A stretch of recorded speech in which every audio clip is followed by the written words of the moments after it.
नमस्कार, मी उमेश सिंगंजुडे आणि आपण पाहत आहात एव्हीएस दस्तक. बातमी जुन्या पेन्शनची अनुषंगाने आहे. जुनी पेन्शन योजनेच्या कायदेशीर लढाईत सध्या एक महत्वाची वळण समोर आली आहे.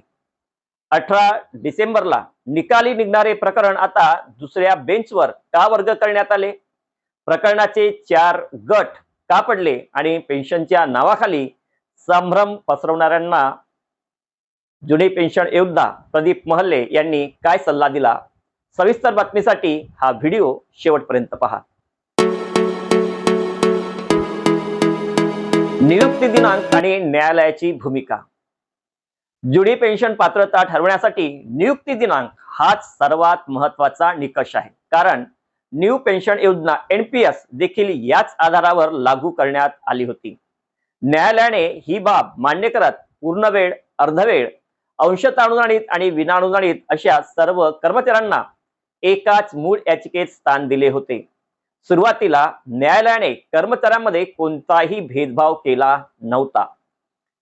प्रकरणाचे वर्गीकरण आणि दिरंगाईचे कारण. नोव्हेंबर 2015 पासून हे प्रकरण अंतिम निर्णयाच्या टप्प्यावर आले होते. मात्र 18 डिसेंबर 2025 ला सकारात्मक निकाल अपेक्षित असतानाच काही घटकांनी न्यायालयाची दिशाभूल करून प्रकरणाच्या विभागणीची मागणी केली. यामुळे एकाच याचिकेचे 4 स्वतंत्र गट निर्माण झाले आणि अंतिम टप्प्यातील प्रकरण पुन्हा मिसलेनियस व डायरेक्शन मध्ये गेले. आता बेंच बदलण्याचे नेमके कारण काय? सर्वोच्च न्यायालयामध्ये सुरू असलेली जुनी पेन्शन च्या अनुषंगाने 4 स्वतंत्र गट झाल्यामुळे प्रत्येक गटाची सुनावणी स्वतंत्रपणे होणे आवश्यक आहे. 1 जून पासून न्यायालयाला उन्हाळी सुट्टी लागणार आहे आणि त्यातच न्यायमूर्ती माहेश्वरी सरांची सेवानिवृत्ती जवळ आली आहे. इतक्या कमी कालावधीत 4ही गटांचा निर्णय देणे तांत्रिकदृष्ट्या कठीण झाल्यामुळे हे प्रकरण आता दुसऱ्या बेंचवर वर्ग करण्यात आले आहे. संभ्रम पसरवणाऱ्यांना प्रदीप महल्ले यांचा सल्ला. काही लोक सोशल मीडियावर 2015च्या याचिकेला फ्रेश याचिका समजले जाईल असा चुकीचा प्रचार करून पीडित कर्मचाऱ्यांमध्ये भीती आणि संभ्रम निर्माण करत आहेत.